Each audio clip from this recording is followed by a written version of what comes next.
recording, everything that happens now will be available to replay here later. It'll also be available on YouTube. And if we were of a mind to, we could create a podcast as well. Just to explain the screen to those of you who are new to Blab, on the right-hand side of the screen, you'll see who's joined the Blab. And you can also, at the bottom, send a message. And that can be a morning message or hello. Or if you've got a question to ask, then type in /Q, followed by the text of the question. And that will then appear on our question board, and we can answer it or do our best to answer it. On the left-hand side of the screen, it shows that we're recording. It shows that Sarah and I are going to start talking in a moment. And also, if you have a mind to, you can tell a little bird, which will send out a tweet. Now when the tweets go out, they go out with a GIF, which is made up of our screenshots. And some of them are flattering, some are less so, but it's a good bit of fun. And finally, you can tell your friends on Facebook, which will publicise this as well. Obviously, the more people who watch, then the happier we are. That's the main screen things. The final thing is that if you like what we're saying, if you press on our pictures, we will get what we'd best call applause. And that means that what we're saying is interesting. Doesn't mean the reverse if you don't click, but it's just nice to know that what we're actually doing is helpful. Right, okay. Our chat this morning is between the two of us, myself and Sarah. And Sarah and I have known each other for over 10 years on various networks. And the first thing I'm going to do is to use the time machine to take Sarah back, because we're going to talk about blogging in the course of this interview. And we're going to take Sarah back. Welcome, Sarah. And we're going to take Sarah back to her very first blog, which was on BT Tradespace. Yeah. How did it begin? It was a really, I would say, interesting situation because even though I have a business degree and I had a lovely swanky job in the city with my own glass office, it wasn't a corner office, just in case you want to know.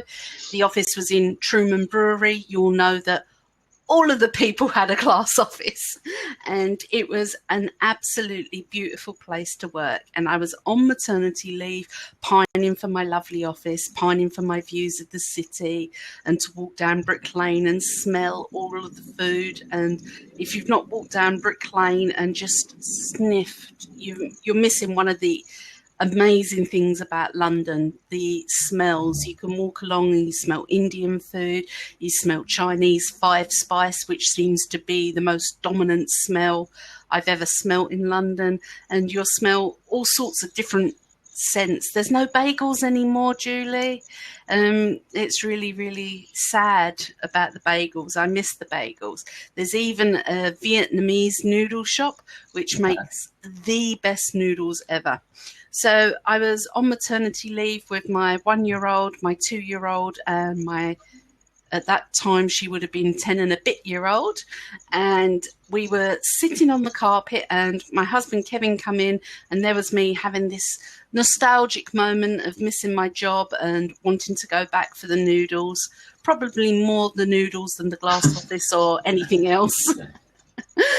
And he said, "You've got to do something on the computer." And Kevin's a really placid guy, my husband. There is nothing that can shake him. He is the epitome of the strong and silent type. Right.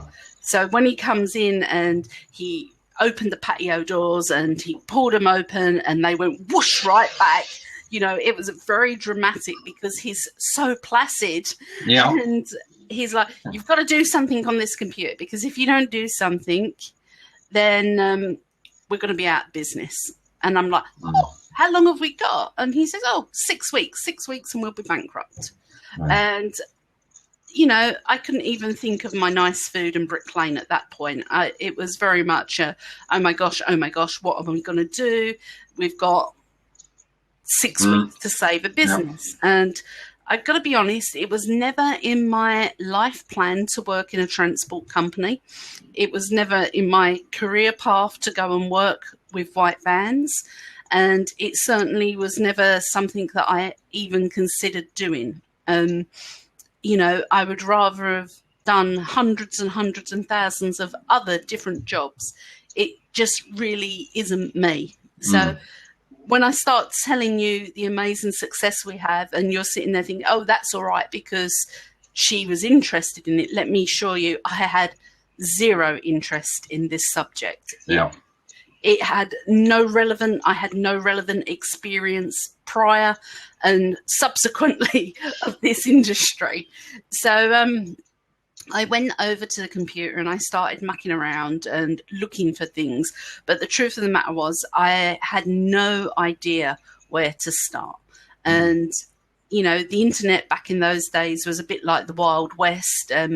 When people talk about pop-ups now, they got to remember how far pop-ups have come, because previously you'd open a window and your screen would be bang, bang, bang, bang, bang, filled with grey boxes. Yeah. And it was just really, really hard to find decent information that you could trust. And here in the UK, we have a brand called BT, which used to be British Telecoms.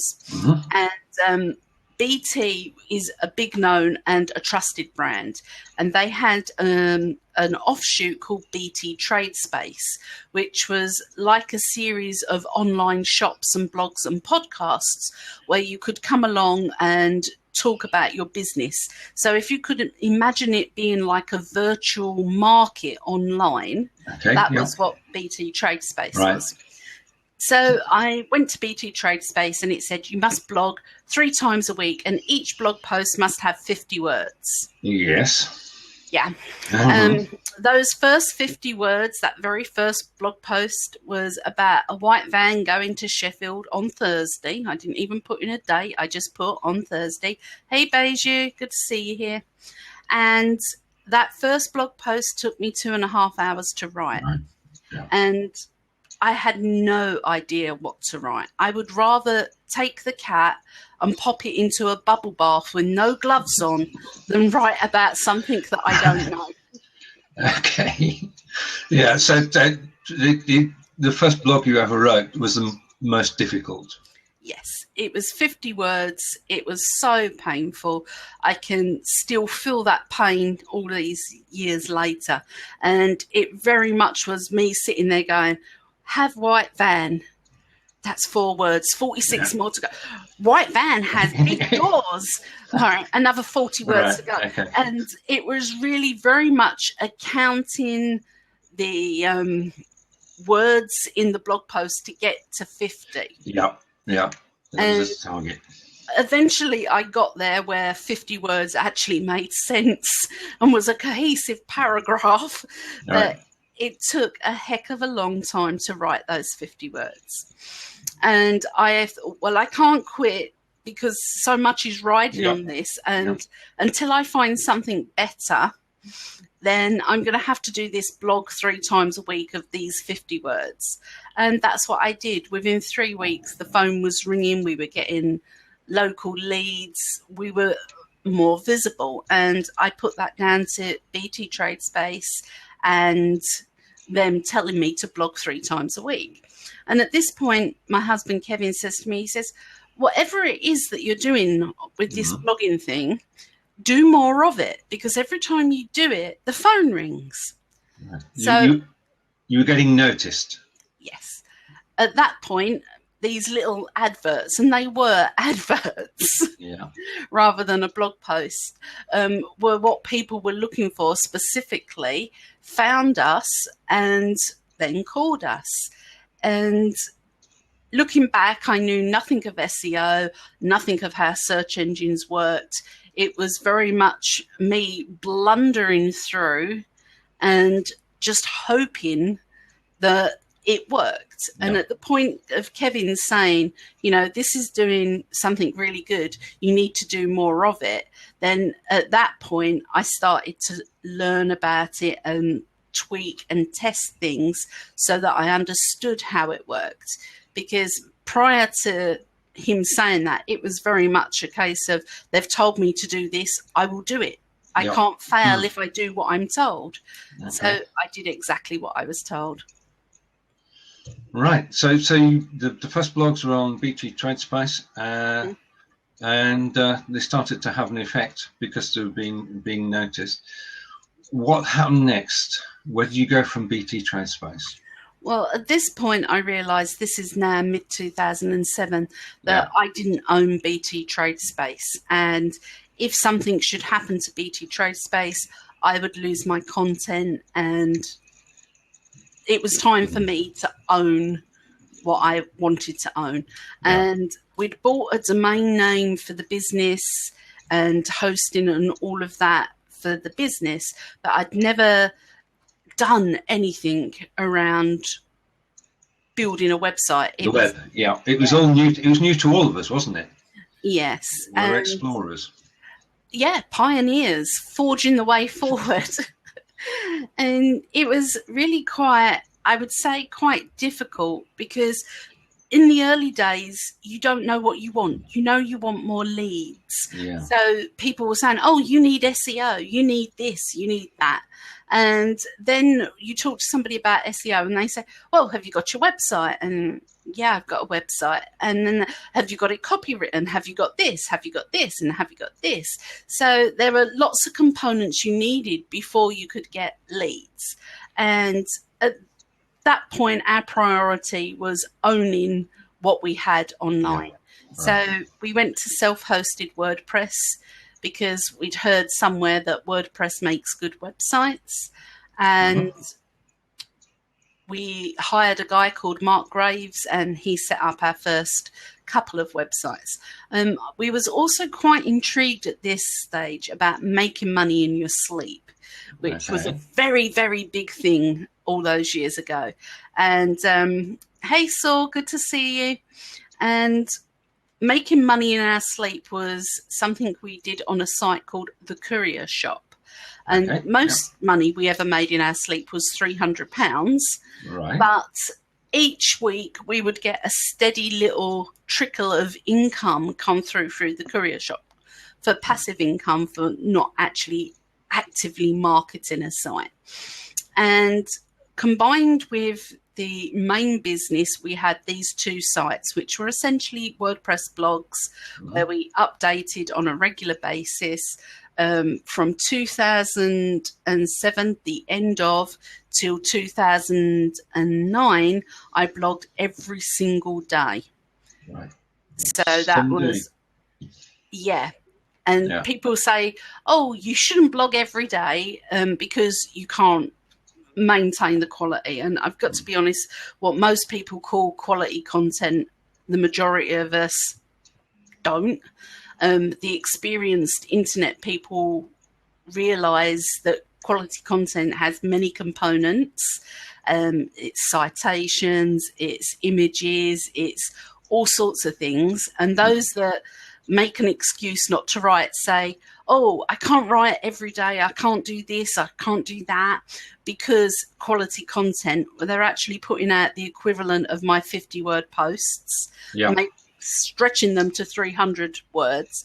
But quality content is very hard to condense into 300 words.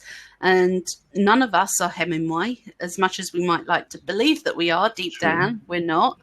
And writing short and concise is very, very difficult. In fact, I think I've probably seen 3 or 4 cases of short, concise, impactful writing online in my entire time here. We all tend to write more rather than less. And the reason that we write more is because we have so much more to say. Writing has to be persuasive, and that means including words of persuasion. It has to be conversational, so it means including conversational things. And it becomes so much more complex than what we actually think. So if you're thinking of using my writing, I can't do it every day because of quality content, the chances are you're not writing quality content right now. Not every piece of content that you put out there will be your best piece, but you will find quite often the pieces that you put out there that are rushed and are hurried make the best connection because you've not edited or sanitized them. You're actually writing from the heart, and it touches a chord with people. I mean, that's part of it, isn't it? I mean, you talked about consistency and blogging regularly so that people know there's going to be a pattern. But the other thing is that we don't know what's actually going to succeed, do we? No, when we don't. write it. And I've got phrases that I use in my email, and I have phrases that I use in blog posts, and I have phrases that I use when I speak on a webinar or when I speak live at an event. And I talk about vodka cracking moments when I'm on webinars and at live events. So when somebody emails me and they say, gosh, I've had some of those vodka cracking moments that you talk about, where the day has been so stressful, where the tech has been so overwhelming that you just want to stick a straw in a vodka bottle and sip. Yeah. Now, when somebody mentions that, I know very specifically where they've come from. They've seen me live on a webinar or a blab like this or live at an event. They're not somebody who's come from my newsletter, and they're not somebody who's come from a blog post. Now, you can't see these ideas if you don't do these things on a regular basis. And perhaps this is a bit more along the advanced end of content marketing, but it's one of those things that you can't do if you don't do the blogging regularly. You don't become more visible. You don't have the content to share on your Facebook page. You don't have the content to put out on Twitter. You don't have something that you can share on LinkedIn and all of the other places out there. In fact, you're having to create content from scratch very specifically for these networks. And all of it can be recycled and repurposed and so on. However, none of it is yours anymore once you put it there. You only own it when it's on your blog. Yeah, it's very important to have your own place, isn't it? You can post wherever you like, but you want people at the end of the day to come back to you, don't you? Yeah. And they need to remember enough of you so that if they can't remember your domain name and if they can't remember what else you do, that they can type in your name and they will find you. And I've got such a good friendship these days with Google that if you type in Sarah blogging, you will find me. Brilliant. Yeah. But that doesn't come overnight, does it? I mean, that's a cumulative effect. It is. And it's because I've been talking about it for so long. And you know, I can remember doing my first webinar with BT Tradespace, funny enough. Yeah. Hi, Ileane, good to see you here. It's very early where you are. Why do you keep getting on so early? You not heard about sleep? It's really good for you. So I did my first webinar with BT Tradespace, and we were talking about various bits and pieces. And I can remember back then being overwhelmed by the technology and overwhelmed by it all. And I just want to say that that's a perfectly natural feeling. You know, if you're sitting there thinking to yourself, oh gosh, blabs, blogs, everything, it's all just so much. Do you know what? You're never going to get rid of that. You kind of just have to embrace the whirlwind and become part of it and just select the bits that you like so that when you get to the calm center part, you've got little bits with you and you focus on those, particularly your blog, because you own that and because you can then repurpose parts of that out onto social media and become incredibly more visible. Or you sit in the whirlwind and say, it's all too much, it's all too much, it's all too much. Yeah. And that's not good for you. No. We're going to come to question and answers later, and it'll be interesting to see who actually jumps into the whirlwind and takes a seat and ask questions live. If you want to ask questions, you can ask questions in text using send a message bottom right. If you put /Q followed by text, then we'll see it as a question. So we've got the whirlwind, but you've made sense of the whirlwind insofar as with Kevin, you brought the 30-day blogging challenge. to life. How did that begin? Well, we were on BT Trade Space, and it was towards the end of 2007, and that's where I met your good lady, Angelica. Well, actually, it was in Martin's money saving forums, but when we found a good place where we felt comfortable, we would share it with each other and follow each other around. So we had this little posse, myself, Anita Hunt, Angela Boothroyd.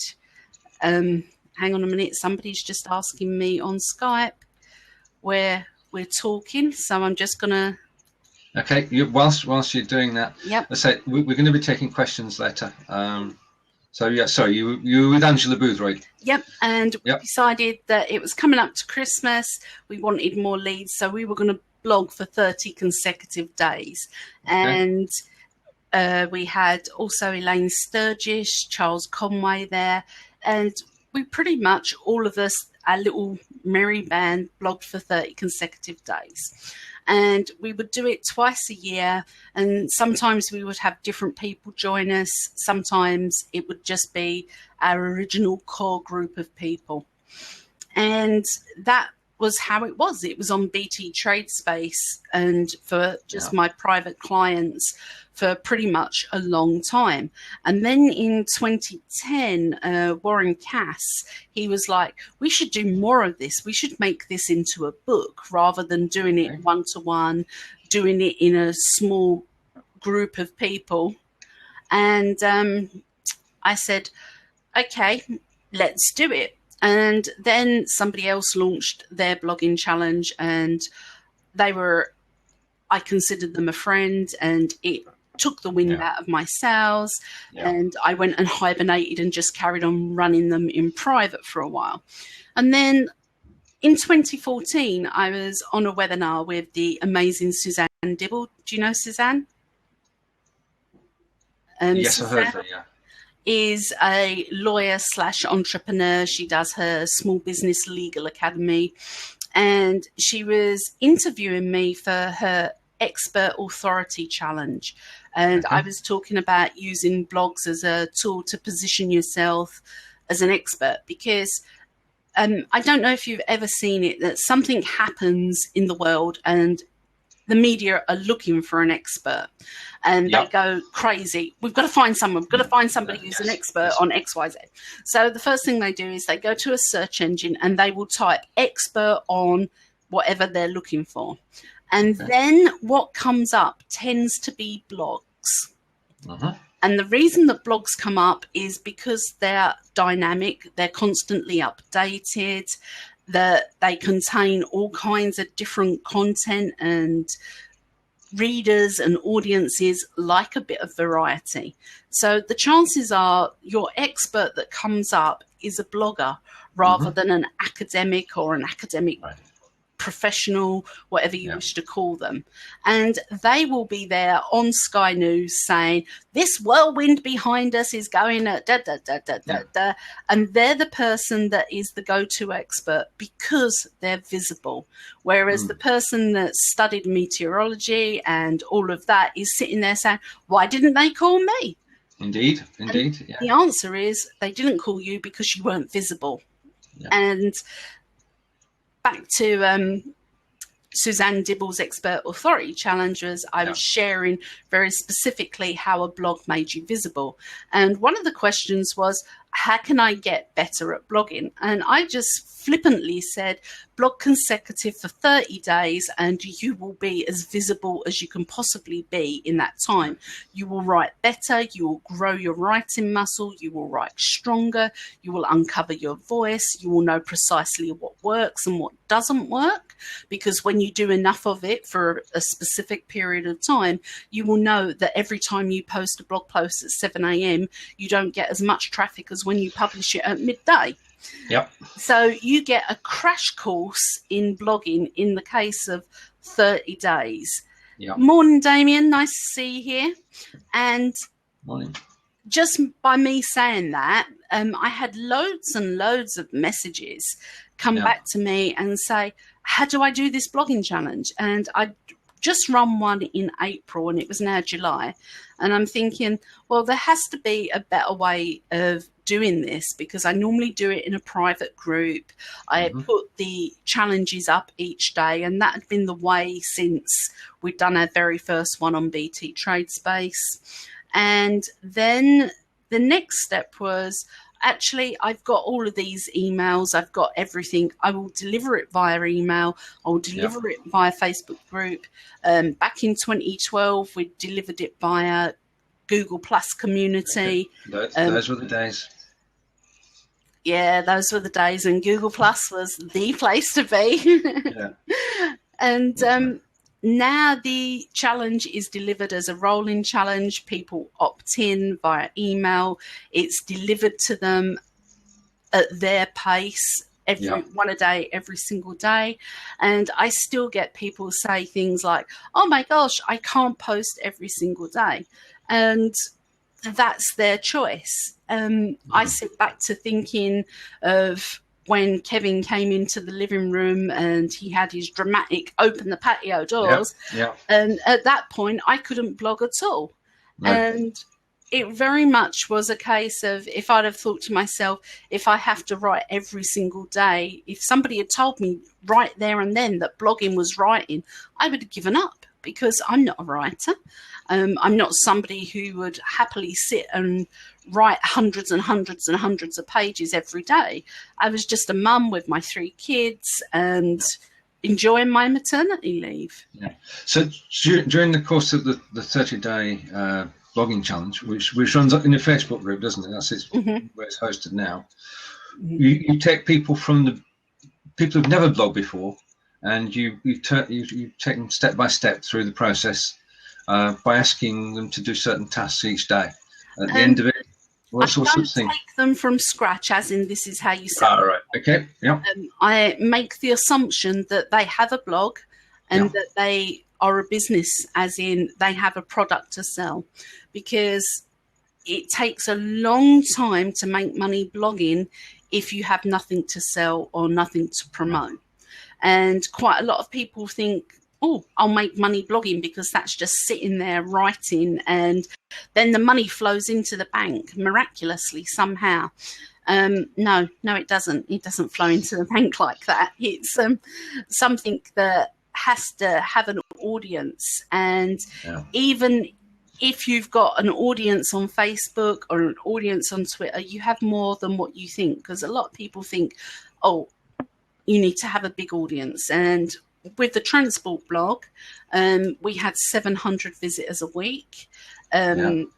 We won a contract worth 2 million quid. That post had a photograph of my daughter in it. It had a typo in the headline. It had a typo in the post. And it attracted the attention of an international motor company, who then called in Kevin, interviewed him, and gave him the contract. And there he goes. Hello, Kevin. Morning. Stephen says hi. So there's this thing about being perfect, and you don't have to be perfect. You just have to be seen and to be visible and to be passionate about what you do. And in that little blog post that I put out, I think that was about 400 words. And it was about how we had to fire a client. And I had a photograph of my daughter. She was about 4 at the time, in the hands on her hips, ferocious. And, you know, it was just very captivating, to the point that people overlooked the typo, overlooked the typos in the posts, and picked up the phone to call us in. So, as you said earlier, you don't know what's going to gel with people, so just go for it, because getting your name out there is what it's all about.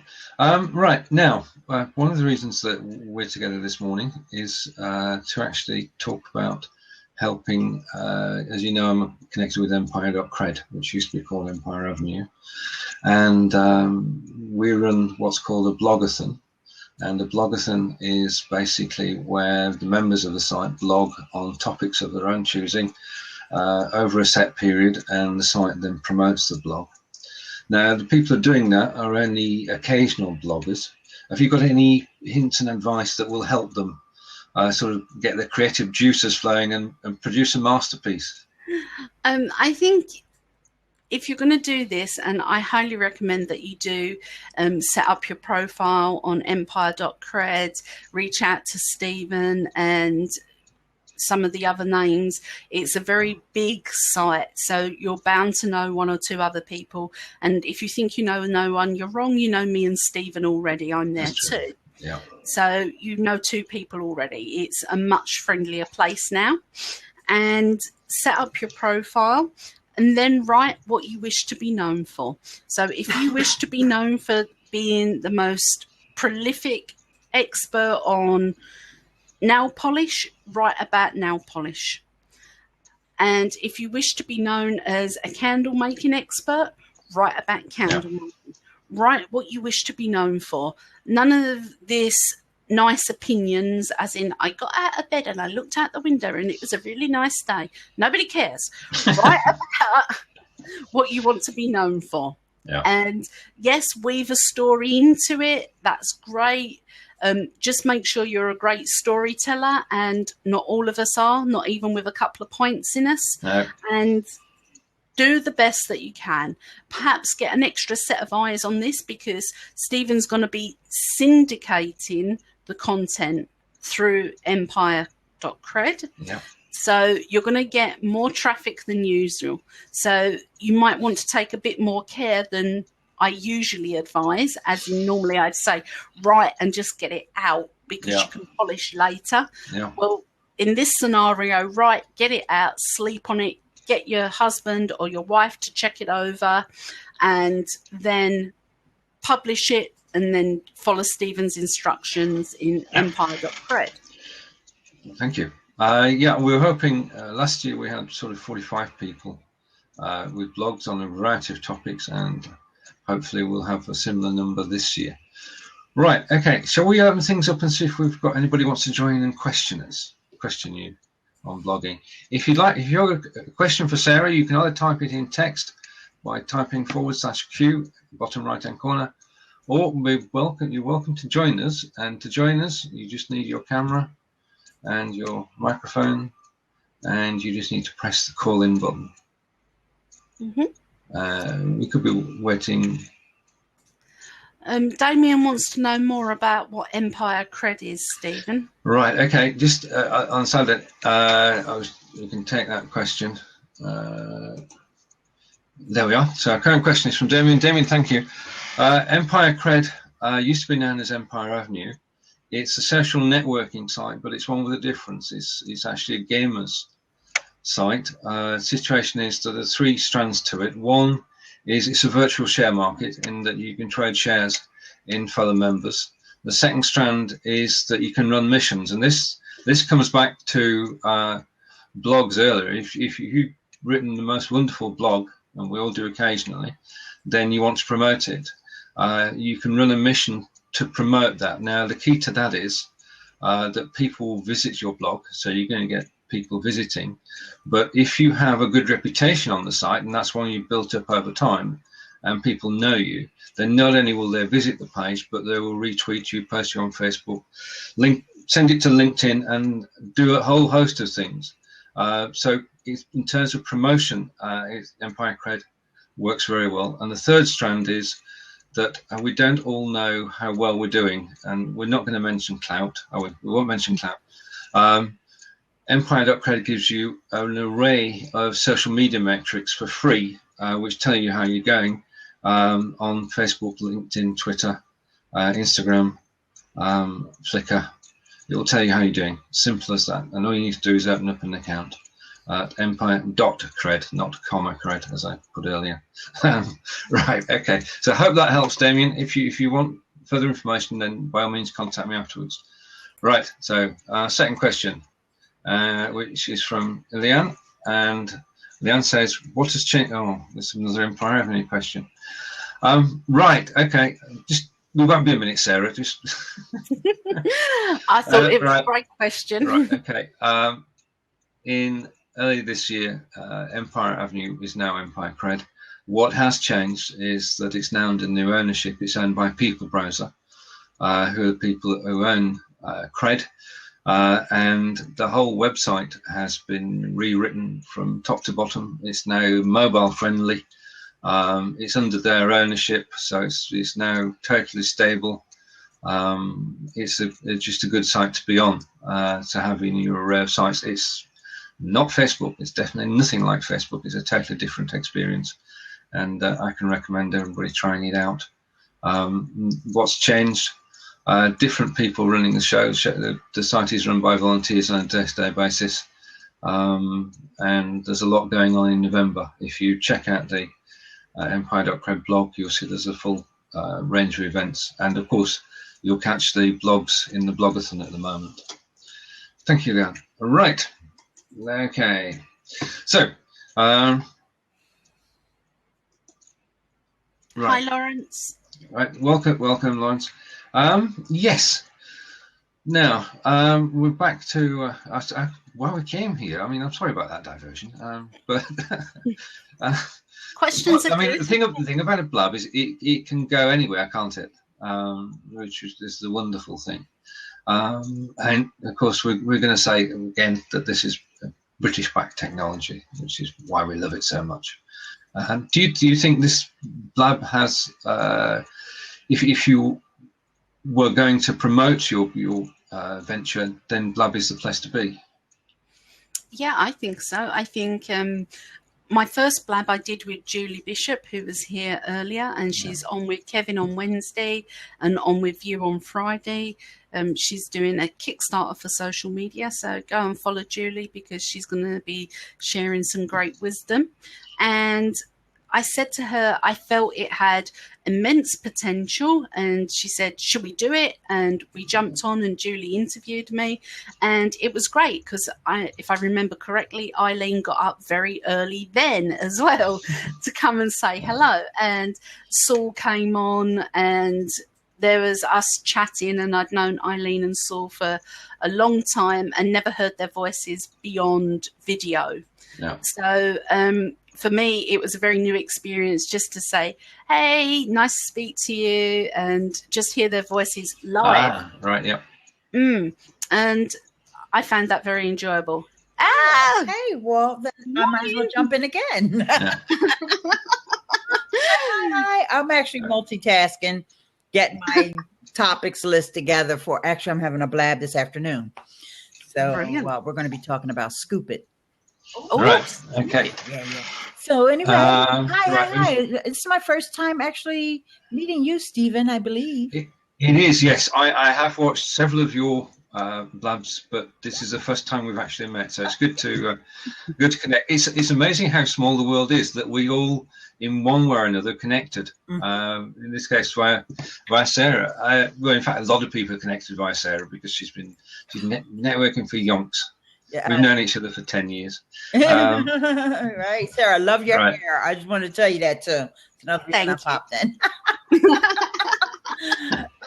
And if you're not following Ileane, everybody, above her name, you will see a little person. Click that and a screen should pop up and you can follow her. Thanks, sweetie. And, you know, she shares some amazing information. Find her on YouTube. If there is anything you need to know about anything, Ileane has a video on YouTube about it. And actually, I started my podcast up again, too. Oh, brilliant. Yeah. And so my the episode I published yesterday, I was talking about YouTube. So, yep. So anyway, I really just popped in to say hi, and you guys were mentioning mine, and I'm like, I'm over here doing this stuff, and I'm like, let me get back over there and just pop in, say hi. Now I finally met Stephen, and you guys, is the show almost over, or are you halfway? We've got another 20 minutes or so. Okay, so I may have a chance to pop back in when I. Oh yeah, surely, yeah. But thank you for popping in. Okay. It is. Once you've popped in once, then you've got the confidence to do it twice, and it's a progressive thing, isn't it? I mean, we all start off watching. I'm on Blab every single day. I've been here over 100 days. They took away the count. I think I'm up to like 120 days. I've been on camera every single day since I joined. I don't have any camera shyness at this point. But when I first started out, When I first started blogging and all that, my YouTube videos, I was never on camera. Everything was screencasting. Yeah. But, so I'm encouraging people. Just get out there, guys. You can't get better if you don't do it. Exactly. Right? Okay, guys. Okay. See you later. Bye. Right. Okay. I said earlier that we were proud that this was British. I better explain that because Saul said British ? It is British backed. The gentleman who is backing this used to own a website called Bebo, which he sold for 850 million to AOL back in the day, and then he bought it back for $1 million. And he is the backer behind this. I'm not saying the technology is British, but I'm saying it's British backed, which is a good thing. To answer Charlie's question, which I'll bring up, you type a question bottom right, we see it on the left hand side, and when I press answer question, magically it appears underneath, and we don't have anything that we just press out the button and it is displayed there. That's it, and it's not off topic at all. Blab is new to us. Blab is new to us all, and we're all exploring. There's something new every week. They are working very hard on actually getting this site out of beta, and the new features coming along, and things look totally different. But the technology behind it is sound. And so we did the Blab last week, didn't we? We're doing the one today, and we've not had any real problems other than John. But John's not with us today, so he wasn't with us on Wednesday. No, that's true. Is there anyone else who wants to get the message, John? Yeah. Is there anyone who wants to join us? Saul, do you want to pop in for a moment? Right. Okay. Welcome, Saul. And Saul, first of all, it's interesting to know this is an international technology. Whereabouts are you at the moment? In Osaka, Japan. Right, okay. And also, I know that you have Blab is effectively a technology company, startup technology company, but you're the man who started RightTag. That's correct. Yeah. Yes. And RightTag is basically super powers your Twitter, making sure that you have the right tags when you tweet, and is very useful. Social media. Yeah, we have to do more for people keep pushing me to do stuff for blog titles, and that's further out. Hopefully, I want to say spring to summer of the coming year. Just we have like a whole lot of things. Actually, the next thing coming up is British. It is Sendable. Do you know Sendable? It rings a bell. Email? No, it's a publishing platform. All right, my apologies. It's very heavy duty publishing platform. You can working with teams and pulling material from all sorts of places, integrates with Canva, and very robust publishing platform. And we're going to be inside Sendable in a type of integration we've never done before. We're nearly done, actually. This should be coming out probably the end of this coming week, this week actually. Then there's automation. Okay. Which naturally I'll try to force in my personality, which is like, please don't automate everything. Talk with people, not at them, but automate some. Yes. This is good. Yeah. Right? Yeah. I mean, what are your thoughts on automation, Sarah? I'm the same. You need to have some, because the basic components you will forget if you try to do everything organic. And I think things like scheduling your blog posts and automating them, you should absolutely do, because you can't remember to go in and press publish every 5 minutes. There are some people, I swear, who think that I sit at my laptop or I'm on Facebook all of the time, and I'm not. That's automated. I actually have a 7-hour working day, and I'm very interested in how people see automation as evil. It is if you solely automate everything. Thank you. If you automate some of the jobs like syndication, like publishing and things like that, you can't automate conversations. You know, those you have to have yourself. And we've all seen the auto DMs that everybody hates. And we've all seen the other bits of automations where it automatically, you tweet someone, it comes out, thank you for your tweet, we will get back to you. And you can find out more on our blog. Like, we all hate that. And when we talk automation, I think that's the type of automation we dislike. And it's easy to lump in sending out some scheduled tweets, sending out some scheduled Facebook updates with automated. Well, Buffer doesn't do that. Sendable doesn't do that. We don't do that. We're not going to make it easy for people to thank people. Thank you for thanking me for the thank you of the thank you of the retweet kind of thing. Or these are my top followers because they're my only new followers. Things like that are, I think, probably there was maybe there was a time for that. When Twitter was new, but that time has passed. So it's more like things that you can do in a painstaking manner with right tag now. So a big thing we do is auto enhance. Just fix it, Jesus. Just take my tweet. What should the hashtags be? Are there words in here that should be hashtags? Yes, make them. No, add them at the end. Can you get me an image that would be right for this tweet? Add it. All of that with one button. But that's doing it one by one. What we want to do with automation is take the RSS from a blog. Yeah, okay. Import that. Title, URL.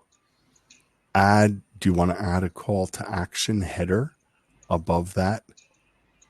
If anyone clicks on those links, you can do that. And that's all done in one step. Now multiply that go through all of them and do that with all of them and then schedule them over time.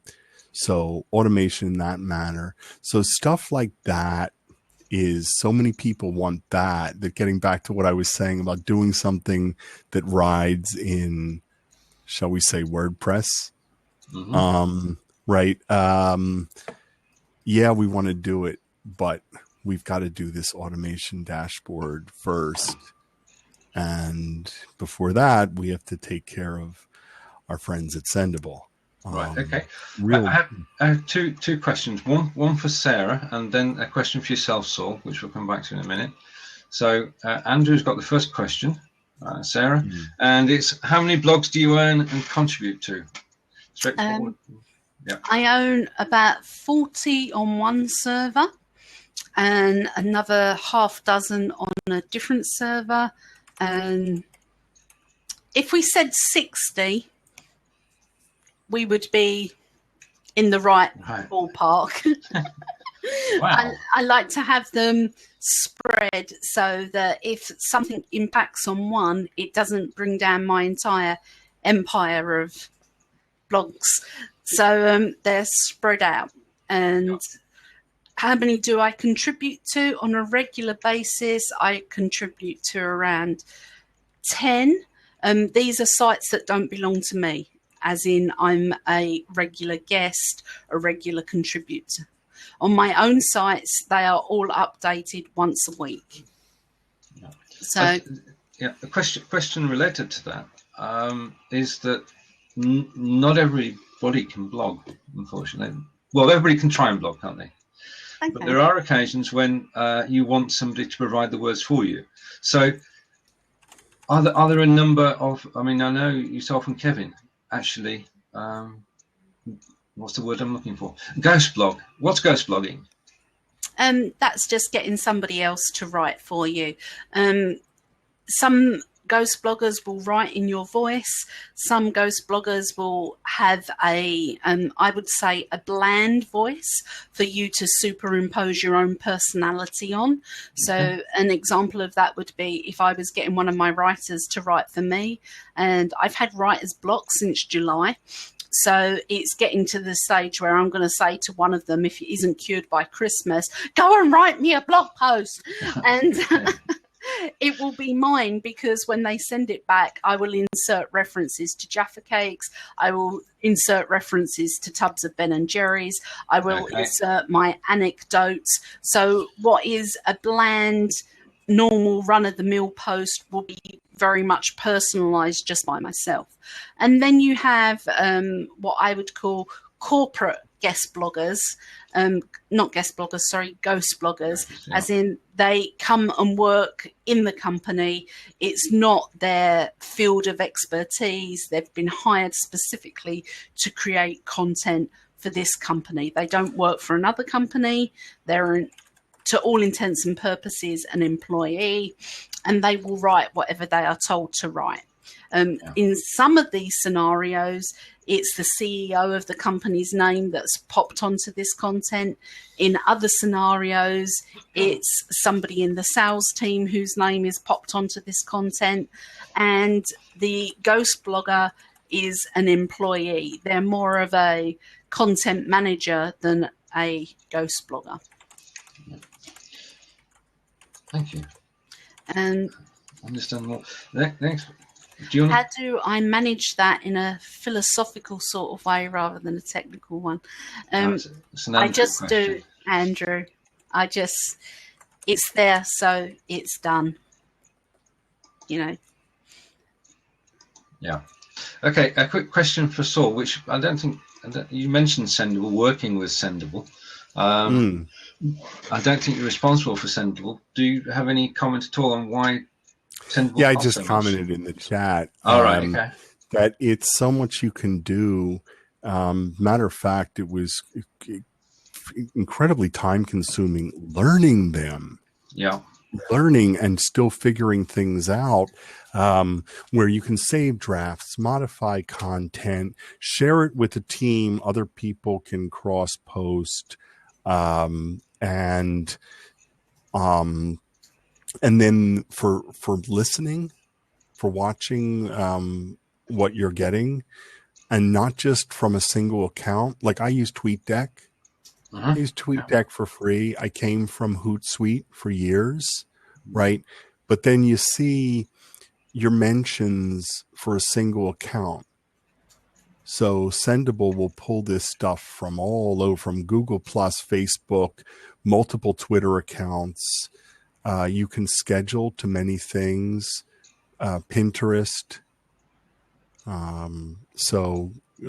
Google Plus pages, Facebook, many Twitter accounts, Twitter lists. Yeah. It's quite a robust social media publishing platform. Okay. But if you look at as far as price wise, yeah, it's not my business, it's theirs. But if you to compare, look at what you get from Salesforce and HubSpot. Yeah. HubSpot starts at $200 US a month if you pay up front for the year. Yeah. Yeah. Just saying. Yeah, true. Right. If anyone wants to join us, we have a fourth seat open. If you want to get on there for the first time for 5 minutes, then let me get out. Good seeing you guys. Okay, so many thanks for joining us. Look forward to seeing you again. Okay, cheers. It's very good of Saul to pop in. We meet occasionally, but we've known each other for quite a while. Okay, you're going to take Andrew's question, or? I think I answered that, as in I just wanted it to come up that we'd answered it and not ignored Andrew. Oh, Julie's coming in. Should we let her in? Yeah, I think so. Yeah. Okay. You have the control panel too, by the way. Oh, You're a co-host. I'm Just welcome, Julie. Hello, guys. How are you? Good to see you. I've got a question for Sarah. Okay, good. No. Sarah, I'd like to ask you, you always seem to be everywhere, all over the platforms, very, very busy, very active. You answer everybody's questions, which I'm like, wow, you know, the minute somebody asks a question, you're in there answering them. Where do you find the time? Because I know you're busy on school runs and everything. I'd love to know. What is your magic secret? Well, I'd like to take the credit for the school run, but Kevin's done that for the last 4 years. Okay. That's good old Kevin. Yeah, Kevin does the school run. I'm not very good with the mums at the gate and being sociable without having 20 ton of caffeine in me. So Kevin's done that. And, you know, a typical conversation for me would be one of these mums saying, oh, so what do you do? And I'm like, who are you? What do you want to know for? Why do you want to know? Why are you talking to me?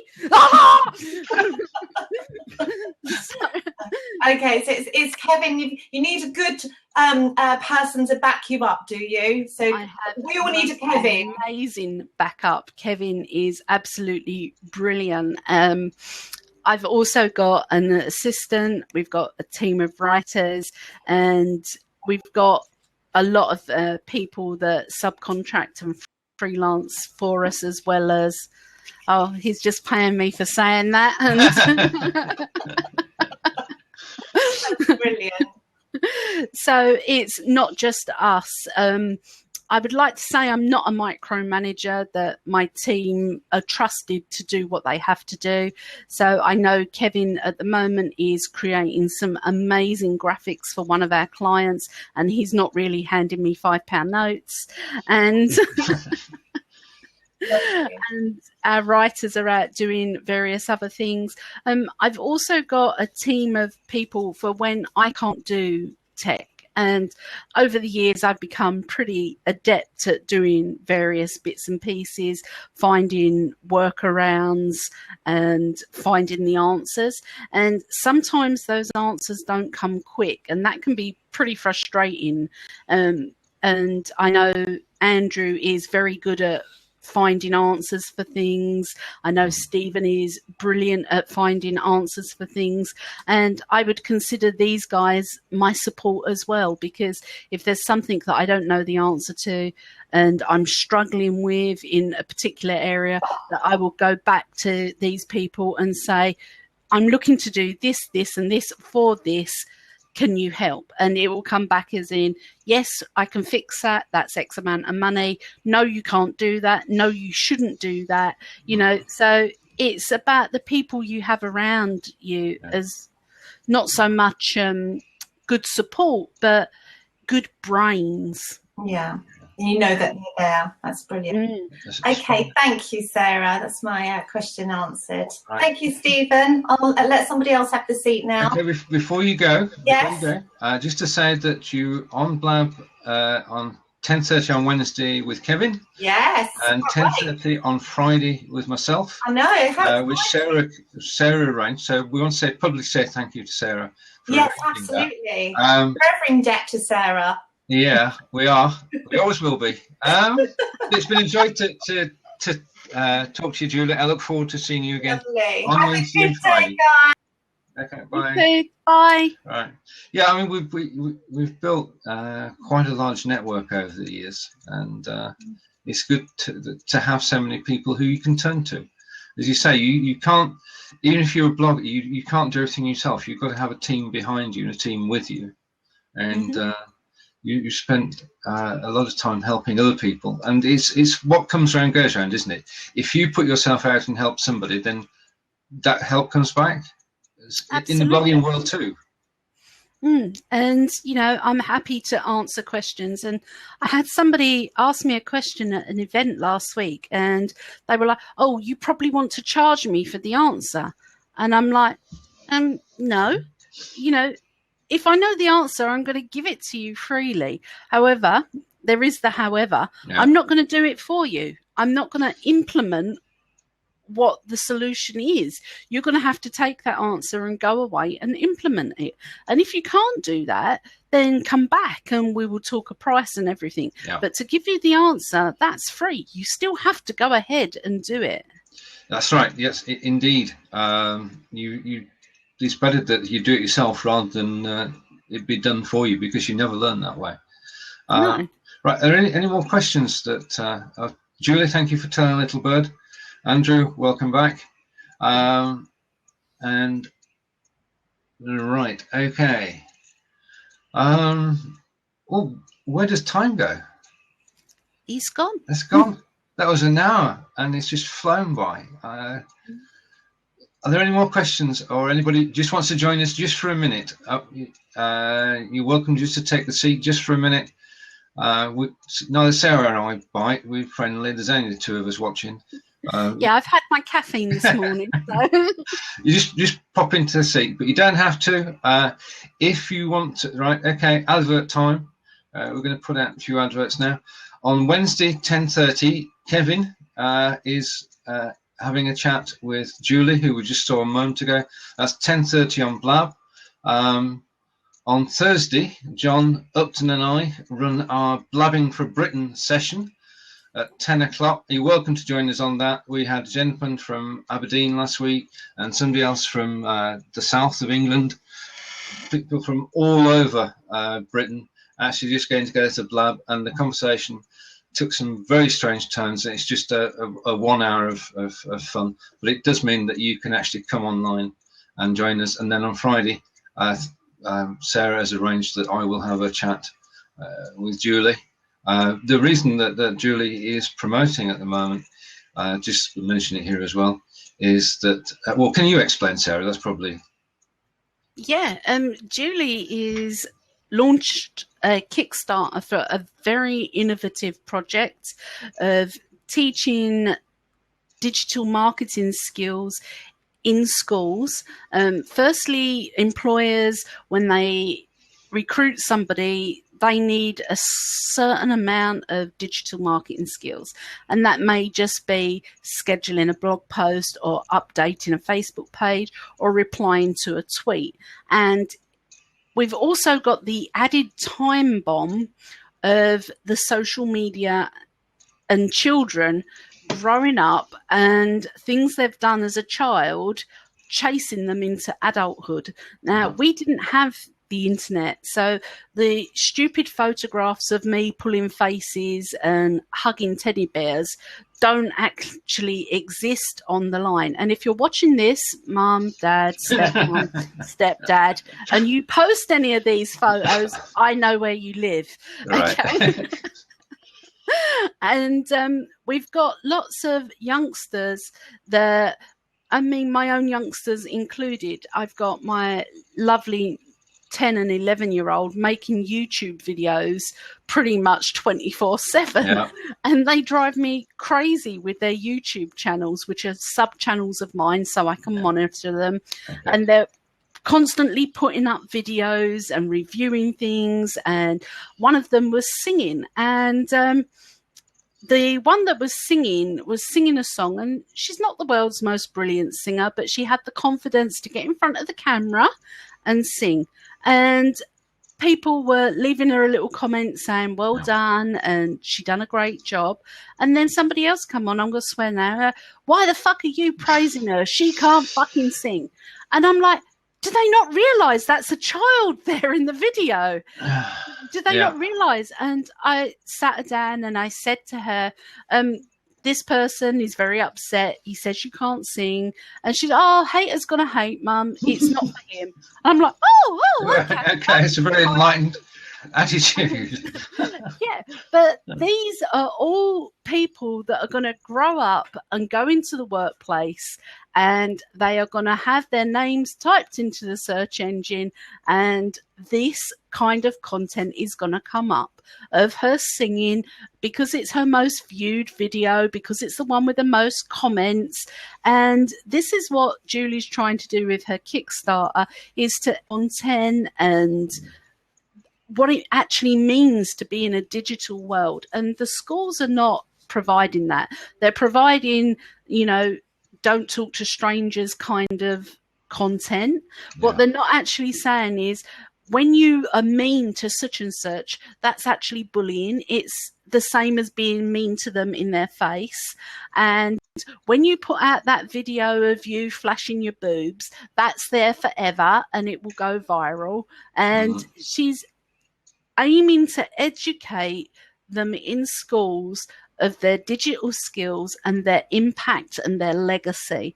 And she's probably got much more around that. That's just in a nutshell. That gives an idea of and as you said, Kevin will be here on Wednesday at 10:30. I'm here on Friday at 10:30, and we both have the pleasure of talking to Julie about the topic. But thank you for that.